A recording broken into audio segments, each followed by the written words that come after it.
For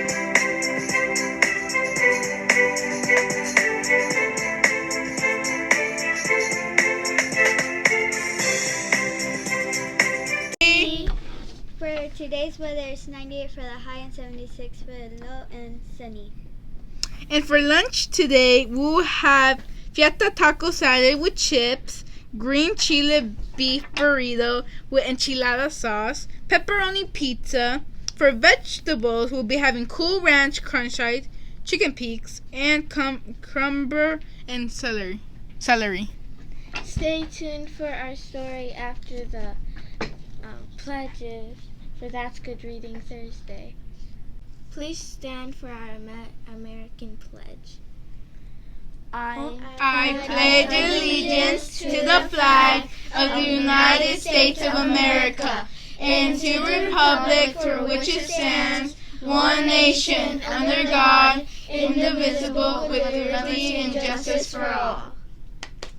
Please remain standing for the Texas flag. Honor the Texas flag. I pledge allegiance to thee, Texas, one state under God and one indivisible. Okay, today is That's Good Reading Thursday! And we have a special guest. Hi, Mackie. I'm Miss Carrizales, and today I have a wonderful story for you guys. It's called Ada Twist, Scientist, written by Andrea Beatty, illustrated by David Roberts. Ada Marie said not a word till the day she turned 3. She bounced in her crib and looked all around, observing the world but not making a sound. She learned how to climb and made her big break with a trail of chaos left in her wake. She ran through the day, chasing each sound and sight, and didn't slow down till she conked out at night. Her parents were frazzled but tried not to freak as Ada grew bigger and still did not speak. Clearly young Ada, with lots in her head, would have something to say when it ought to be said. That's just what happened when Ada turned 3. She tore through the house on a fact-finding spree and climbed up the clock just as high as she could. Her parents yelled, "Stop!"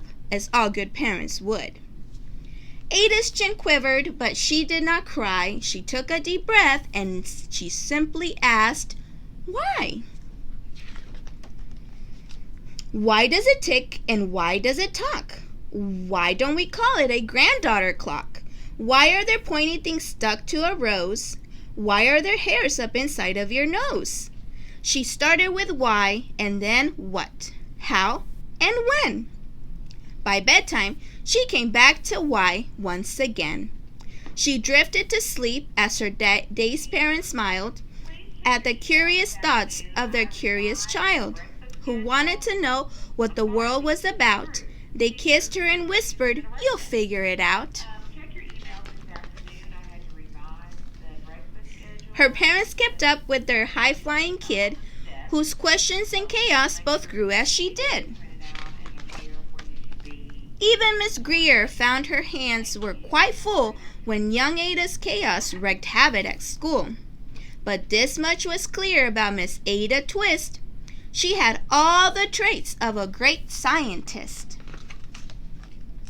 Ada was busy that first day of spring, testing the sounds that make mockingbirds sing, when a horrible stench whacked her right in the nose, a pungent aroma that curled up her toes.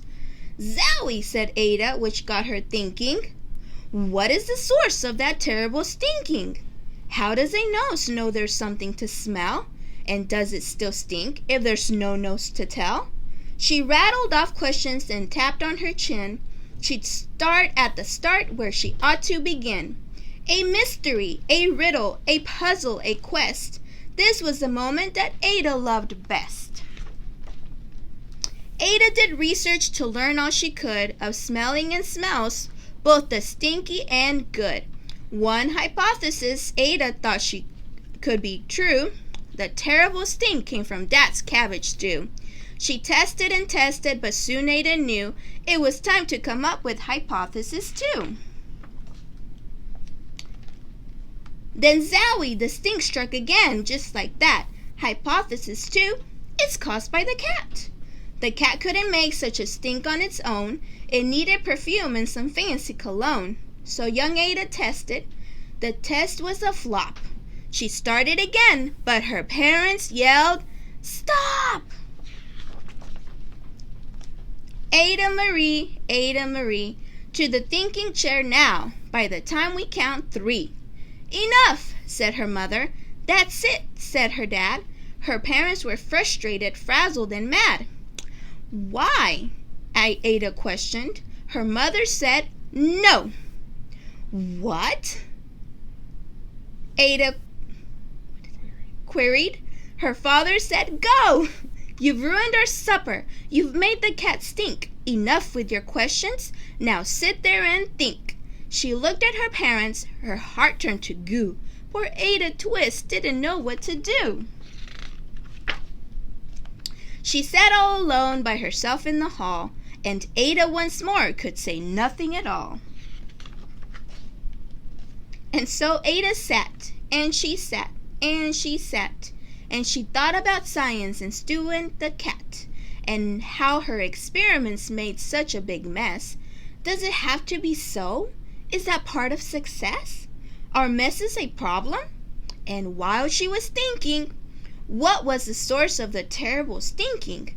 Ada Marie did what scientists do. She asked a small question, and then she asked 2. And each of those led her to 3 questions more, and some of those questions resulted in 4. As Ada got thinking, she really dug in. She scribbled her questions and tapped on her chin. She started at why, and then what, how, and when. At the end of the hall, she reached why once again. Her parents calmed down and they came back to talk. They looked at the hallway and just had to gawk. No patch of bare paint could be seen on the wall. The thinking chair now was the great thinking hall. They watched their young daughter and sighed as they did. What would they do with this curious kid who wanted to know what the world was about? They smiled and whispered, "We'll figure it out." And that's what they did, because that's what you do when your kid has a passion and heart that is true. They remade their world. Now they're all in the act of helping young Ada sort fiction from fact. She asked lots of questions. How could she resist? It's all in the heart of a young scientist. And as for the smell, what can Ada Twist do but learn all she can with her friends in grade 2? Will they discover the stink that curls toes? Well, that's the question. And someday, who knows? The end.